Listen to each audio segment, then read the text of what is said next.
Where there's social anxiety, you can almost bet there's also narcissism. Many narcissists have it, and even more narcissists cause it. So if we think about the prevalence in narcissism today, it's no wonder 15 million Americans suffer from social anxiety. If you're one of them, you're going to want to watch this video to the end. I'm going to talk through the connection between narcissism and social anxiety and share 6 signs that you may be dealing with social anxiety in your life. Let's get to it. Welcome to the Common Ego community. My name is Christina, and on this channel, we talk about emotional abuse, self-development, and spirituality.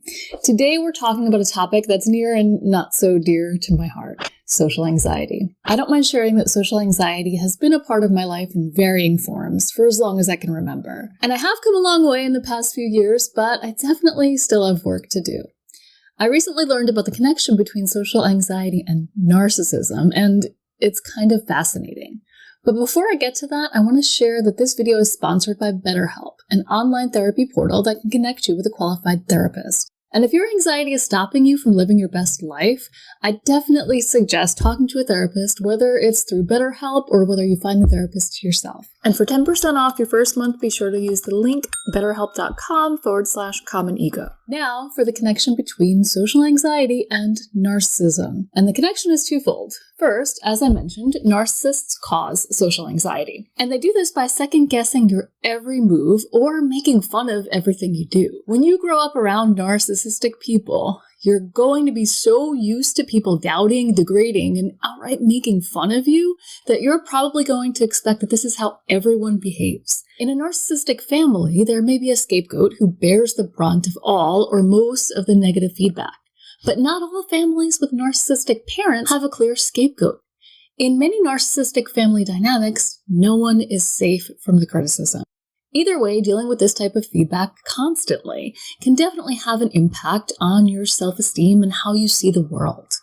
Not only will you doubt yourself, but you expect everyone else to doubt you too.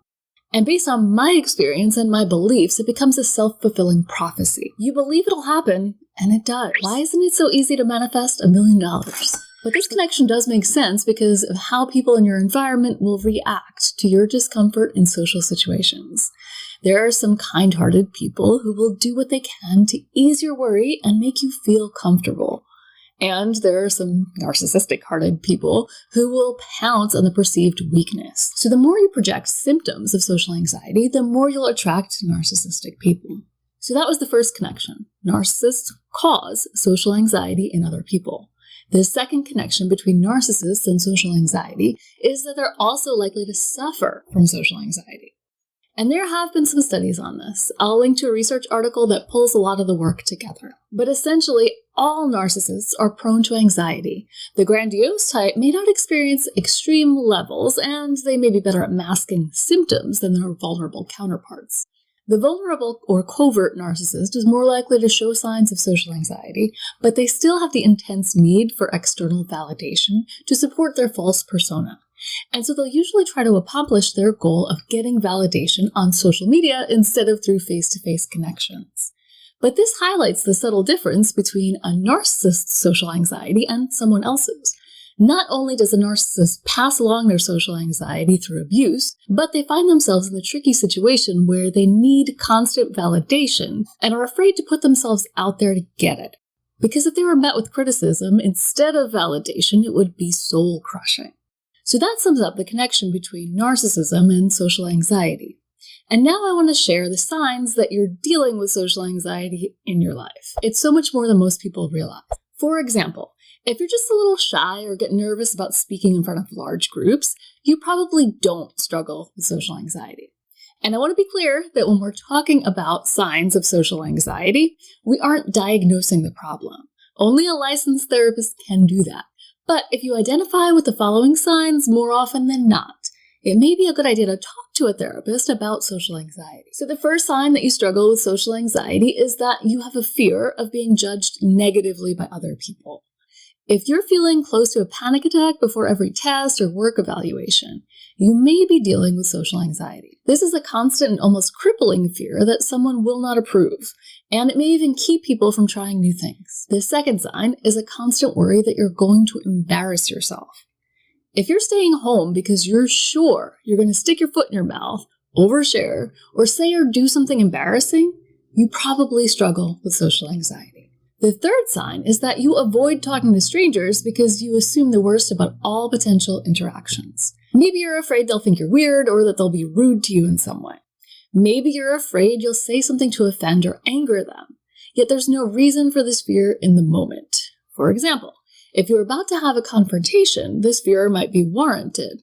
But when someone has social anxiety, it's more of a constant fear. The fourth sign you may have social anxiety is that you're always afraid people will notice that you're uncomfortable. You're afraid that other people will see you sweat. I mean, not literally, but this sign is about the constant fear that your discomfort will be obvious, and you worry that this will make other people uncomfortable, and it'll make the situation awkward. The fifth sign is that you always watch other people's reactions closely to gauge how you're doing. This is something that most people do on some level, but if you have social anxiety, you're always going to be looking for signs that things aren't going well. You're going to look for things like someone looking away or looking bored, or those quick side-eye glances between other people in the group when the attention's on you, or facial expressions that express negative emotions like contempt, pity, or irritation. And the sixth sign that you may be struggling with social anxiety is that you overthink every interaction before and after it happens. Even if a social interaction seems positive, you replay the conversation in your head over and over again until you can find that awkward moment or that thing you wish you didn't say. This is called rumination, and it goes hand in hand with social anxiety. Social anxiety is rooted in insecurity, and this is to be expected after enduring life with a narcissist, or in some cases, many narcissists. And I can tell you from experience that it's a process to get over social anxiety, especially when it feels like a way of life. Like I said, I'm still working through it myself. But there are two things that have really worked for me. The first may not be for everyone, but what I do is I force myself into social interactions even when I'm feeling insecure. So the idea behind this is kind of like facing my fear. It gives me some control that I'm making the choice to interact instead of doing things that I only feel obligated to do. And the second thing that has helped me is one that I would recommend to absolutely everyone, and that's working on self-esteem and self-love. And if you don't know where to start, I'd suggest looking into affirmations. With repetition, powerful affirmations are a great way to boost self-esteem.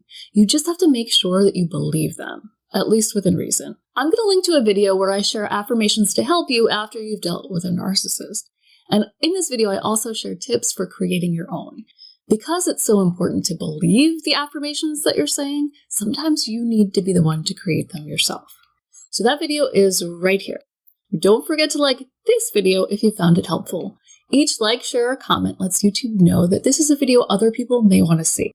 These things help the channel, and they can help other people find the support they may need. Thanks for watching to the end, and I'll see you next time.